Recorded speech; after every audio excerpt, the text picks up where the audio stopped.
Welcome, ladies and gentlemen, boys and girls, children of all ages. I'm Sean Anderson, Most Valuable Podcast, and we're doing NBA draft grades here. And I got the Indiana Pacers here. And the Indiana Pacers did not have a first-round draft because they traded it to Brooklyn for Thaddeus Young, and I think that was a fantastic trade there.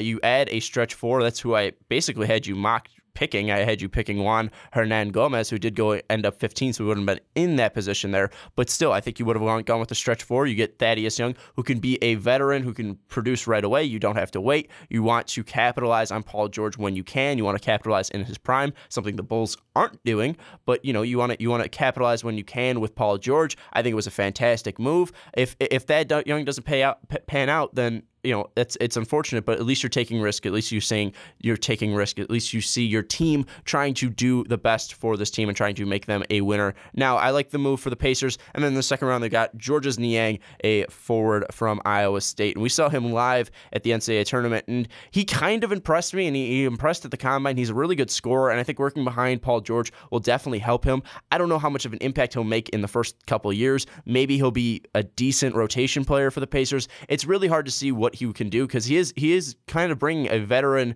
mindset, at least when we're talking about these prospects, because he did play 4 years at Iowa State. He was the leader of that Iowa State team, so we'll definitely see what he can do in Indiana Blue. But I think Georges Niang definitely needs to just work under Paul George, and I think that's a great a player to work under. So I think Georges Niang is a good pick there. I think you could have gotten more center help there, but then again, I think I'm kind of nitpicking. I think Georges Niang was a great pick there, and I'm going to give the Pacers an A. You went out and got T. That was a great trade. You went out and traded for Thad Young. That was a great trade. And you get Georges Niang. I think that was a great trade too. You get an A. Indiana Pacers did a great job this draft to make their team good now. Thank you so much for watching these draft grades. If you do not want to miss any of the other teams, check out the playlist down below or just subscribe to our channel because we'll be putting them out every single chance we get. Ricky's just going to be a machine uploading them every single quick. He's got quick hands. He's editing them down. He's uploading them. So if you don't want to miss them, check out the link in the description or check out our page, Most Valuable Podcast. If you don't want to miss any of our post-draft coverage, free agency coverage, subscribe to our channel. And if you like these draft grades, if you like the grade I gave to your team,